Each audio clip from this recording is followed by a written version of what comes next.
অন্তরতম সে। কলমে ও কণ্ঠে আমি ইরা জেনিত। আজকাল রোজ রাত্রেই ঘুমের ঘোরে আমার মনে হয় কে যেন আমার আশেপাশে ঘুরে। আমি পরপর 1 সপ্তাহ দেখলাম, তারপর সামিনকে বললাম। সামিনের বিশেষ বৈশিষ্ট্য হলো ও ভালো সাইকিক, যা বলে তাই সঠিক। ও আমার চোখে চোখ রেখে কিছুক্ষণ তাকিয়ে থেকে বলল, দোস্ত, তোর কাছে একজনের আত্মা আসে। আত্মা? জীবিত মানুষের আত্মা। সেটা কিভাবে? কথা হচ্ছিল আমার ঘরের বারান্দায় বসে। সামিন তার ডাগর চোখজোড়ার দৃষ্টি সামনে দিগন্তে ছড়িয়ে দিয়ে বলল, আমি জানি কেউ প্রেমে পড়লে সে যখন ঘুমিয়ে থাকে তখন তার আত্মাটা বাকি জনের আশেপাশে ঘুরে ঘুরে নজরদারি করে। যা, সত্যি সামিনের কণ্ঠে এমন কিছু ছিল যার জন্যে আমি ওর কথাটা মেনে নিয়ে স্বভাবজাত কৌতূহলে জানতে চাইলাম, কে সে? সামিন আবার আমার চোখে চোখ রেখে পড়বার চেষ্টা করল। কিছুক্ষণ পর বলল, নীল চোখের এক ব্রোঞ্জ চুলের তরুণ, খুবই সুদর্শন, মধ্যপ্রাচ্যীয় চেহারা। চিনিস এমন কাউকে?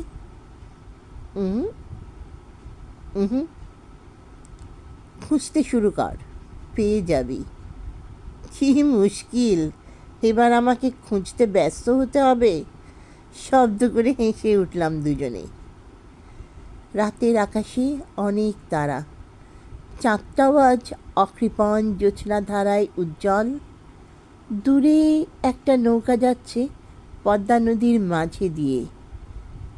মধ্যরাত, বারান্দায় একা দাঁড়ানো, লতানো বেলির ঝাড়ে ঢাকা পটিকো বেয়ে লতিয়ে ওঠা ডালগুলো বাতাসে নড়ছে। আমি কিছু না ভেবেই হাত নাড়লাম দূরের ওই নৌকার দিকে। সাথে সাথে একজন মিশরীয় চেহারার পাগড়ি পরিহিত সুদর্শন তরুণ আমার পাশে এসে দাঁড়ালো।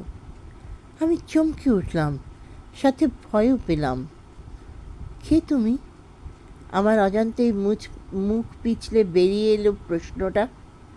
নিখুঁত বাংলায় মিশরীয় সুন্দর তরুণটি বলে উঠল, আমি জাবির, ছিলাম 100 বছর আগের পৃথিবীতে, অ্যালকেমিস্ট, পেশায় গবেষক। গবেষণাগার বিস্ফোরণে দীর্ঘ নিদ্রায় ঘুমন্ত ছিলাম। না, উঠিনি আজও। তুমি ডাকলে তাই চলে এলাম তোমার কাছে। নিয়তিতেই আছে আমাদের মিলন। আমার শিরদাঁড়া বেয়ে ঠান্ডা স্রোত নামল। আমি কোনো মতে নিজেকে সামলে জানতে চাইলাম, তুমি কি জীবিত? হ্যাঁ, তোমার মতোই।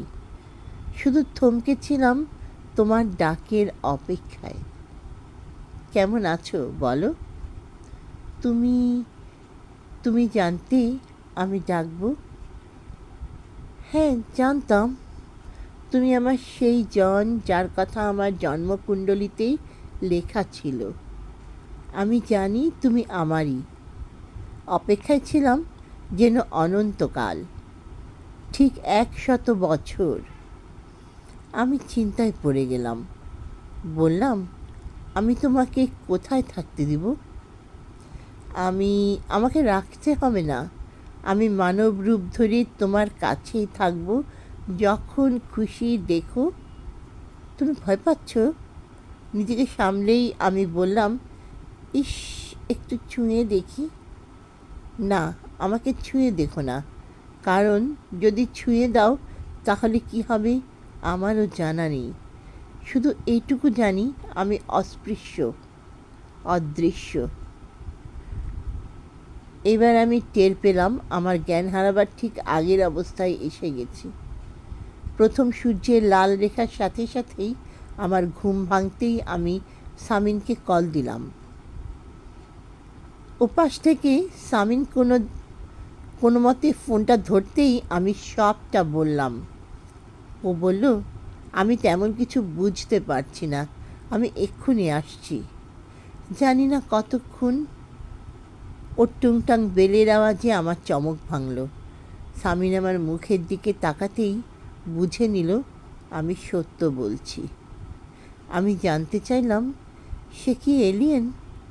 সামিন আমার চোখে চোখ রেখে বলল, না, সে এলিয়েন নয়, সে মানুষ। তবে তার দেহ ছেড়ে সে বিশ্ব ব্রহ্মাণ্ড পরিক্রম করবার ক্ষমতা পেয়েছে। আমার মনে পড়ল, বললাম, হ্যাঁ বলছিল, সে অ্যালকেমিস্ট। ডাকতো তাকে। আমি জাবির বলতেই সে হাজির। আজ তার মাথার পাগড়িটা নেই, সোনালি ঘেঁষা খয়েরি রঙের চুলের প্রথম সূর্যের আলোর ঝিকমিক করছে, নীল চোখে গভীরতা। সত্যি সত্যি সে আমাকে ভালোবাসে, তার গভীর দৃষ্টি তাই প্রমাণ করছে। সামিন নিজেকে সামলে বলল, আগামীকাল আমাদের পরীক্ষা, যদি সম্ভব হয় পরীক্ষায় সাহায্য করবেন ভাই। জাবির হাসল, এ আর এমন কি? তবে আপনি যে বললেন আপনি অস্পৃশ্য। সামিন জিজ্ঞাসা করল, পারলে কায়রোর ল্যাব থেকে আমার ঘুমন্ত দেহ দেখে আসতে পারো। এবার আমার দিকে ফিরে জাবির বলল, তুমি গেলে ওরা তোমাকে সম্মতি দিবে ঢুকবার, কারণ আমার জন্মকুণ্ডলিতেই আছে তোমার নাম লেখা। এর পরের ঘটনা খুবই সংক্ষিপ্ত আর চমকপ্রদ।